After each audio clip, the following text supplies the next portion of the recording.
mula sa kalabasa. Bali, magpapahinga muna tayo kasi pagod tayo, nag-ikot na tayo eh. Pero hindi ko gusto yung kulay ng paligid. Pero baka mamaya mag-orange to kasi sa Bulacan naman. Yun yung hinahanap ko, hindi ko makita. Maya papahapon tayo, tapos babalikan natin yun, akit ulit tayo kasi napakataas talaga. Isang tapak ko pa lang sa hagdan, nanginig na yung tuhod ko, hindi na ako makaakyat. Hindi ko na maiakit yung isa pa. Yung minsan talaga yung lula ko, o 18 minsan mag-inarte. Pero mamaya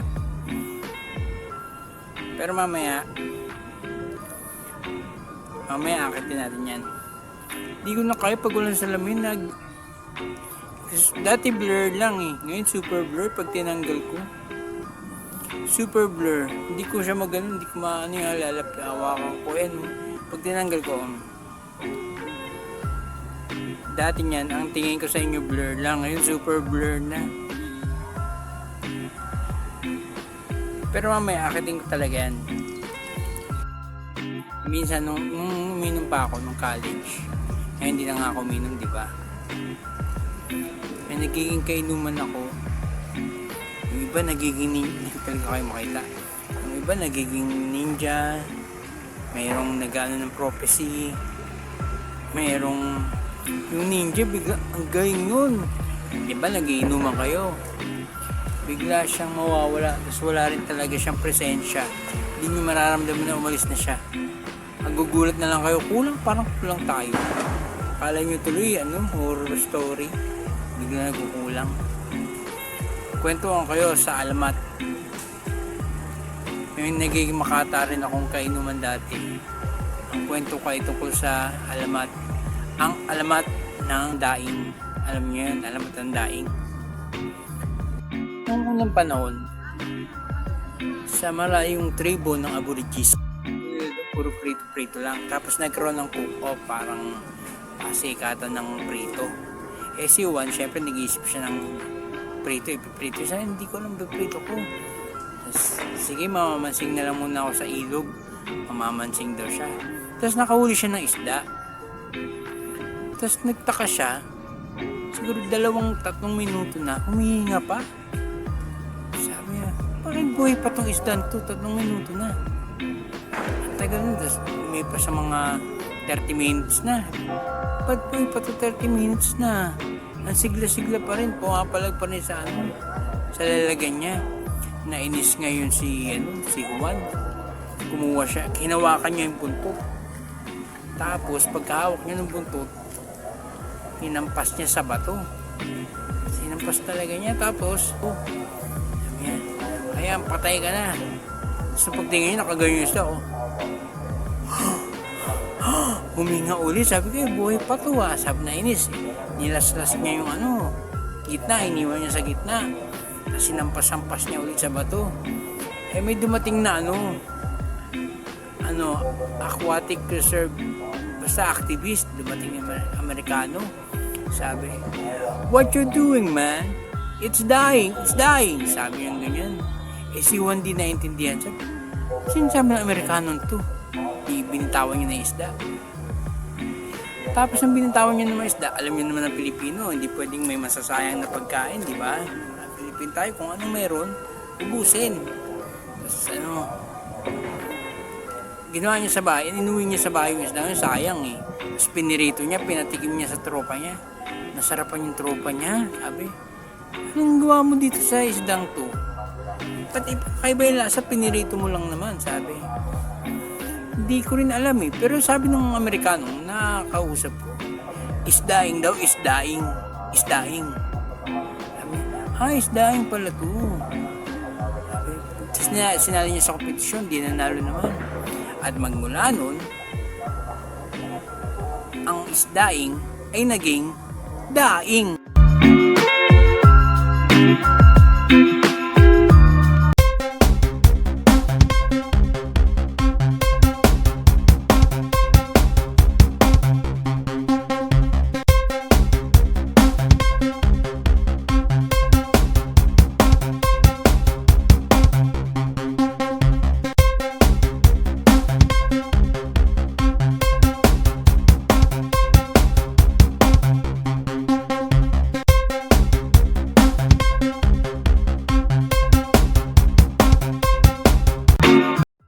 dapat pag bumibisita kayo sa mga ganitong lugar, dapat huwag kayong gagawa ng sudden na maingay, na magulo. Dapat tahimik lang kayo kasi nakakaya naman sa mga like, ano dito. Ako nga, hinintay ko pang mawala ng tao. Tagal yan, no? Wala ng tao. Saka ako nag-bail. Kasi yung iba nasa labas naman. Tapos yung iba, umakit dun sa mataas na ano, statue ni Jesus Christ. Inakit, pwede pala umakit. Akit na nga pala tayo. Ito yung sinasabi ko sa inyo, Stairway to Heaven. Natakot na ako eh. Tuloy pa ba ako? Sige. Inisip ko, paano ako bababa? Ang taas-taas. Pantay ko na yung puno. Teka lang. Pantay ko na yung puno. Oh. Ayan oh. Ayan siya. Medyo mataas siya. Teka lang. Relax. Okay lang. Relax lang. Ay, malapit na. Hindi siya oh. Kit mo ba? Ayos siya. Mataas siya. So, medyo mataas siya. So, pagbaba nito, baka pagulong na lang tayo. Napapagod na ako. Ush, taas pa. Naku, may taas pa. Guys, mataas pa. Masarap mag night shot dito. Kaya lang, masarap ang night shot. Kaya lang, paano ko bababa? Pag nag-night na. Diba? Hanggang hapon na lang tayo siguro dito. Teka lang. Yung nakita ko maganda. Okay. Sige, babay muna. Papahinga muna tayo kasi may akit pa, medyo mataas siya. Kwento ko man sa inyo yung kaibigan ko ng college, si Dennis. Yun yung pang-apat sa magagaling sa UE. Batch 2000. Ang tanda ko na batch 2000. Batch 2000. Ito si Dennis. Magaling mag-drawing. Kaya pang-apat siya kasi little drummer boy to ng banda namin. Little drummer boy. Kaya ito hindi ko ng tao na nalalagay sa kanal kahit wala namang kaaway. Pero pag sinama mo sa trouble, maasahan to. Yung kamao nito, sinukat ko. Yung sa akin, 3/4 lang nung kanya. Grabe, pag tinamaan ka talaga. Pag tinamaan ka, tutulog ka talaga.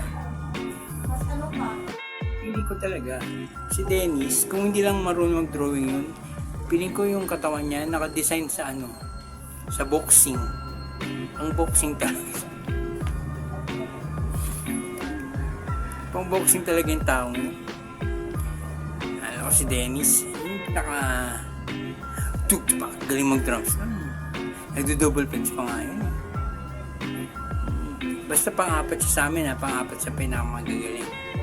Siyempre ang una, only, sumunod Errol, sumunod Edra, sumunod Dennis na. Sa Bargots lang yun, sa banda lang namin. Sa Bargots lang. So, paano? Tapusin natin yung pag-akit natin. Let's go! Thumbs up ako dito sa Divine Mercy. Kaso ang hangin niya, yung buhok parang na rin Medyo magulo na yung buhok ko. Mahangin kasi. Medyo mahangin. Bakit? Napakataas niya, brad Napakataas. Yung sobrang taas, noon na lang nakita ko. Diba mo? Yan. Taas nyo. Taas ito, nakakit ko to. Pero hindi pa kayo nalulula. Saan nakakalula? Hindi ka na ba malagay yung cellphone ko? Ewan, nalulula talaga ako tumingin sa baba. Ay, may bundok na dun, kita na. May bundok na rin dun, mga kabundukan, nakikita ko na. At tinatawag na tayo ng bundok. Stop natin to. Dito kaya, ano kaya meron dito?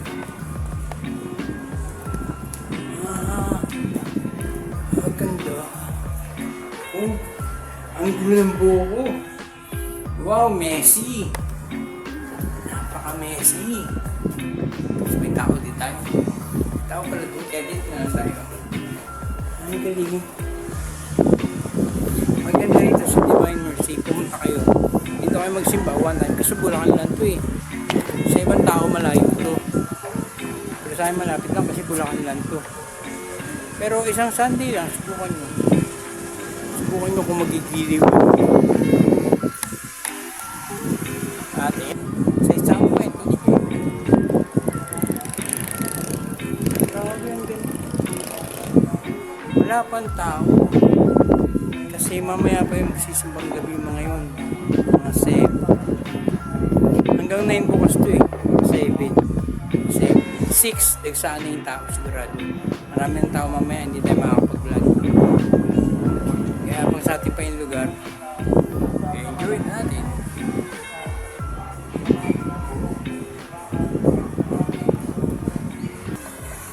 Hihintayin natin 5 o'clock. Hihintayin natin ng 5 o'clock na dumating. Kasi doon tayo mag-start ng photography natin. Laging ang gusto natin manguna siya ngayon pangulay, pero ang nakukuha naman natin light white lagi. Kasi dito na naman sa Bulacan to, naman naman liligaw dito. Dali-dali lang ang dito. Dali-dali lang dito pumunta. Kaya alam buko, Messi na talaga din eh. Ito nga, yan nga, dapat siya, hindi. Ito. Messi na talaga. Maghihintay tayo ng tamang oras. Ganyan nagpo-photography. Kaya nakakainip. Kung hindi mo mahal ang photography, hindi mo nang gawin. Kasi mainip ka talaga dyan eh. Talagang magbubuhos ka ng oras, maghihintay ka ng oras. Buti pa yung girlfriend mo hinihintay mo, may oras ang darating, di ba? Yung hinihintay kung kulay ng araw ng ulap, pwede dumating, pwedeng hindi. Pero hintay mo pa rin kahit hindi siya darating. Eh, yung girlfriend mo, alam mo darating kaya hinihintay mo, di ba? Ito, pag hinihintay mo oras ng kulay dito, sa photography, hit or miss.